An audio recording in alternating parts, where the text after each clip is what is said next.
जिस तरीके से एनफोर्समेंट डायरेक्टरेट का मिसयूज़ किया जा रहा है, जिस तरीके से enforcement directorate Bharatiya Janata party की गोद में बैठकर विपक्षी नेताओं पे आए दिन नए नए आरोप लगा रही है, वो दुर्भाग्यपूर्ण है और दिखाता है इंस्टीट्यूशंस कैसे कॉम्प्रोमाइज़ हो रहे हैं।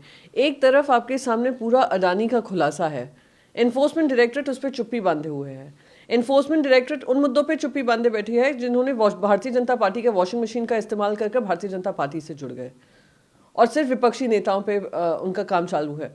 तो मैं कहूँगी कि हमारे सबसे बड़ा और देश का ज्वलंत मुद्दा वो है, लाखों किसान रास्तों पे हैं क्योंकि उनको प्याज का मिनिमम जो मूल्य मिलना चाहिए वो ना सरकार से सपोर्ट मिल रहा है राज्य में, ना केंद्र से। तो उसके बारे में भी महाराष्ट्र से जुड़ा हुआ मुद्दा है, हमारे लिए महत्वपूर्ण है। तीसरा महत्वपूर्ण मुद्दा ओल्ड पेंशन स्कीम को लेकर 18 लाख से ज़्यादा कर्मचारी स्ट्राइक पर जा रहे हैं और वो भी मोर्चा कर रहे हैं और राज्य सरकार उस पर चुप बैठी है।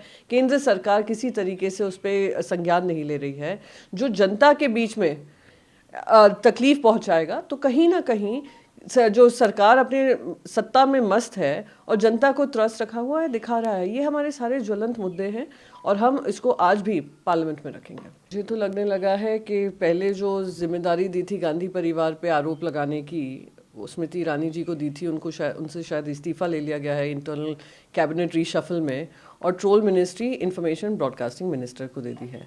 तो जो भी चार्जेस हैं, जो भी आरोप हैं, ईडी उस पर इन्वेस्टिगेशन कर रहा है। और आप हर दूसरे दिन आकर आरोप लगाते हैं, हर तीसरे दिन आरोप लगाते हैं। कुछ और मुद्दा नहीं मिला तो आरोप लगाते हैं, कुछ मुद्दा मिला तो आरोप लगाते हैं। तो आप लोग तो ऐसे हो गए हैं, जो विपक्ष में रहते थे तब आरोप लगाते थे, सत्ता में हैं आरोप लगाते हैं। सारी एजेंसीज आपके हाथ में, इन्वेस्टिगेशन करिए। रोज अपनी राजनीतिक रोटियां दूसरों को कोसने में ना व्यर्थ करें। मैं कहूँगी सेटबैक तो नहीं है, पर जहाँ तक भारतीय जनता पार्टी है उनसे ये सवाल ज़रूर पूछिएगा, जिन पे 3000 करोड़ का करप्शन के चार्जेस लगा रही थी भारतीय जनता पार्टी।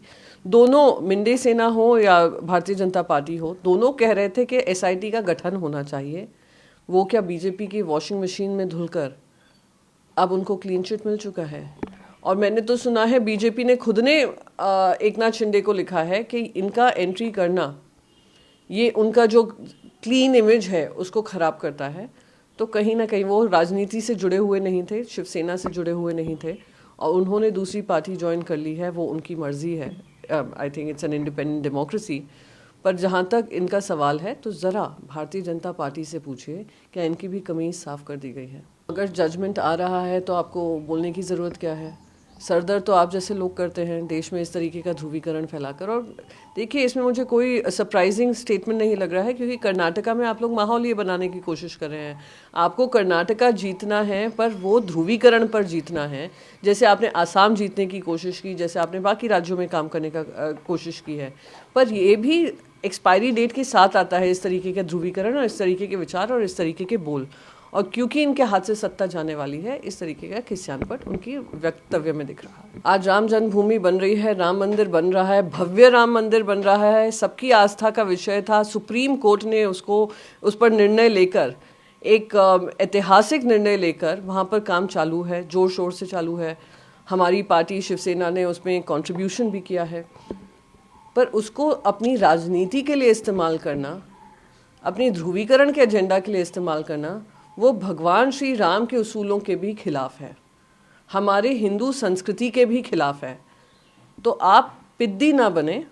आप जो मुख्यमंत्री की जिम्मेदारी असम के लिए दी है, आप उस पर ध्यान दीजिए, और जो असम की जनता की आपसे उम्मीदें हैं उस पर काम करिए।